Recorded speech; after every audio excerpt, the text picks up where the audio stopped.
In late 2022, Tesla basically told us that there are about 400,000 vehicles in the United States that have access to full self-driving beta. Now, Elon may have let a little detail slip, or maybe he's just out of touch with the current number for the company, which is better, out of touch or the FSD isn't growing, because he told us at the last earnings call that there's still around 400,000 cars in the United States with full self-driving. Now, obviously, that's not a great look for the company to know that after over a year of rolling out FSD beta updates and even decreasing the price from $15,000 to $12,000, the total number of vehicles that are actually using the software hasn't changed much. Even the biggest Tesla bulls have kind of been admitting, you know what, Tesla, I don't think this is actually growing all that much. And the other downside of that is it means that they're not bringing in much revenue either from full self-driving, because it's still a level 2 driver assist feature. There's still a lot of times where it does the wrong thing at the wrong time, and that makes people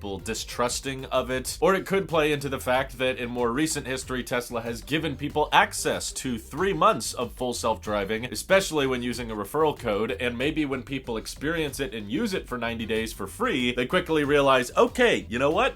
This is not worth it. Whereas before, a lot of people were sold on the idea of it, and once they actually started using it in their day-to-day lives, they went, you know what, never mind. So personally, I think it's time for Tesla to rethink this, because as much as I criticize Tesla and beg them to rethink their marketing, at least, of this software feature, I still think it's the best in the biz. Like, I don't think anyone really comes close to what the capabilities are of full self-driving beta, at least with independently owned vehicles. Probably the closest comparison would be something like Waymo from Google, but you can't own a Waymo. You can just take a handful of rides in them in select cities, whereas a Tesla with full self-driving beta, at least in the US, that's something you can actually buy and use and operate in your own vehicle whenever you want, wherever you want, assuming your eyes are on the road and you don't get those 5 strikes and get put into FSD jail. And because I think it's the best software in the biz that is likely taking Tesla a lot of time and money to develop, most recent reports are saying they're developing a $500 million supercomputer for all of their neural net training in New York. Yeah, that stuff ain't cheap. So I want Tesla to be able to bring in revenue through full self-driving, even though I wish they wouldn't call it that. I would prefer the whole Tesla Vision and Tesla Vision Plus and Tesla Vision Pro approach that I've seen other people online pitch. You could probably avoid a lot of the FUD and a lot of the media negative headlines just if you dropped the term full self-driving, but there's absolutely an argument to be made that if you expect every customer to spend $12,000 or even $10,000 on full self-driving, you're not going to sell as many units, especially as now Teslas are selling at record low prices. A lot of people taking advantage of the $7,500 tax credit. That results in a lot of people expecting to pay,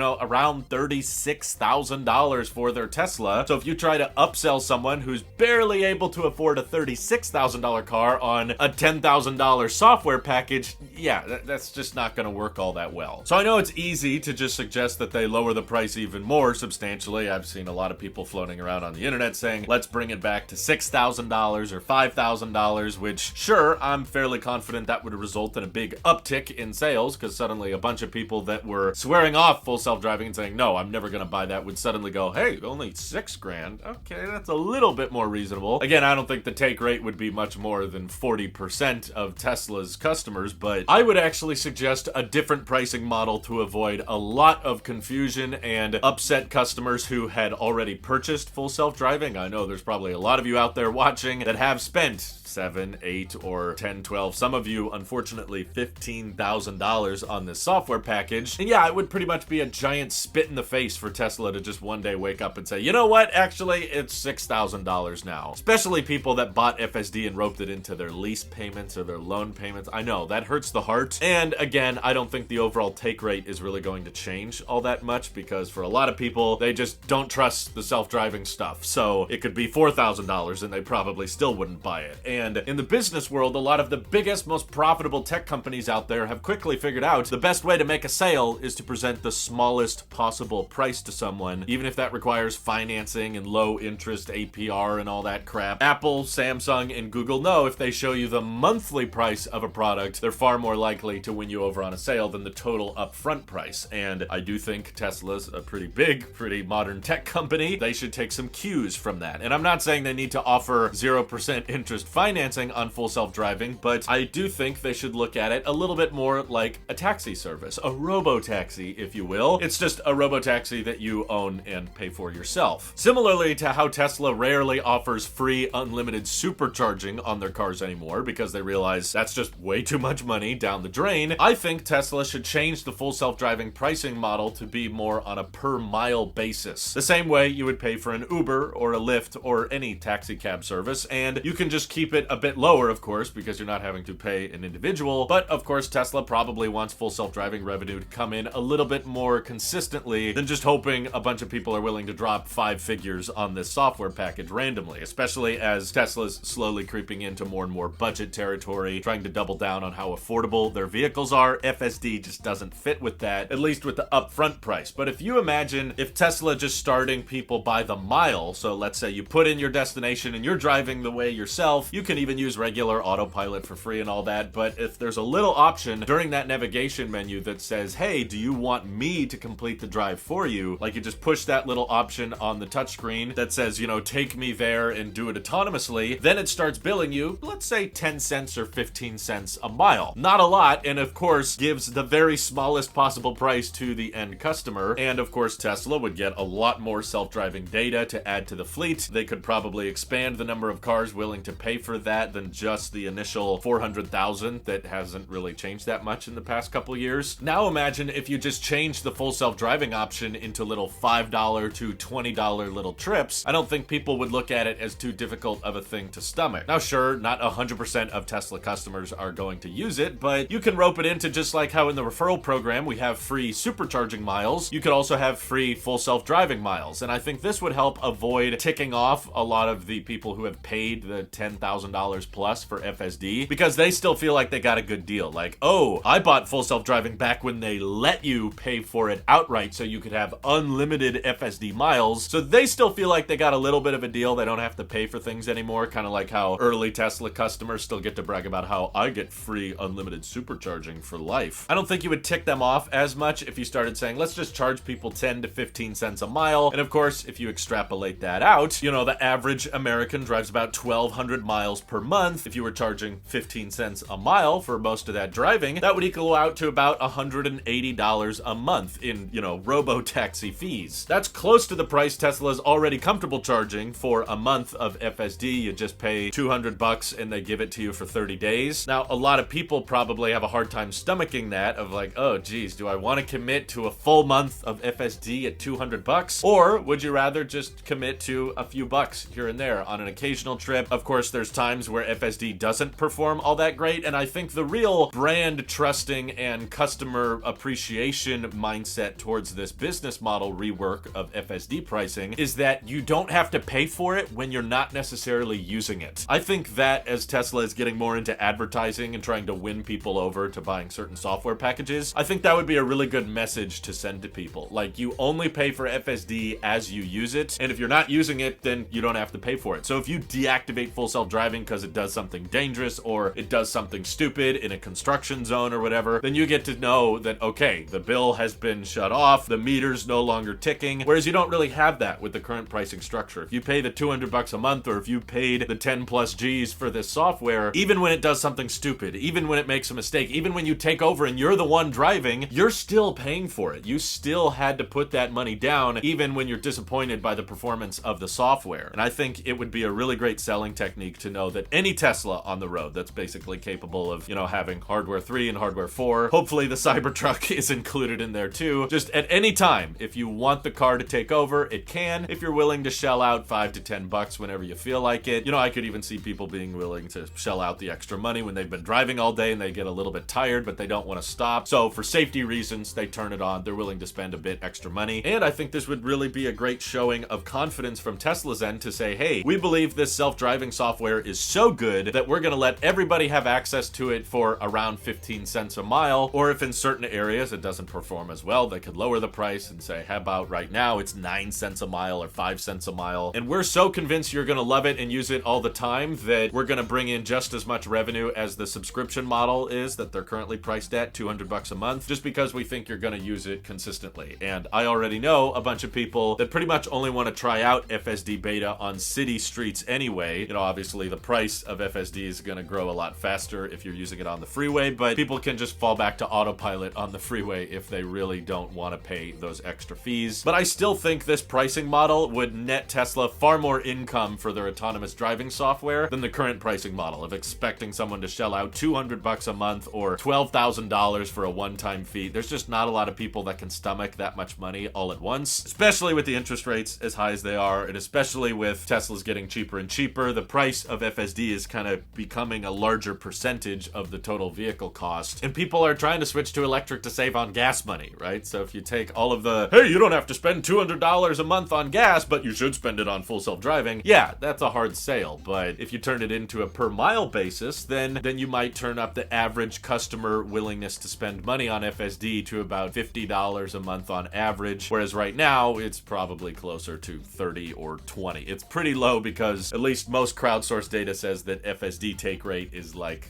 below 10% now. And Elon basically confirmed that on the earnings call. There's not a substantial new number of FSD customers anymore. But what do you guys think Tesla should do with full self-driving pricing? Do you think they should just stay the course and assume that lots of people are going to suddenly be willing to drop $12,000 on it? Or do you think it's worth rethinking the pricing model like I suggested on a per mile basis, just like supercharging? All that good stuff. Let me know your thoughts down in the comments below. And thank you to everybody supporting this channel directly. Seriously, helps us out a ton, as does just watching these videos. So thanks again. Have an excellent rest of your day.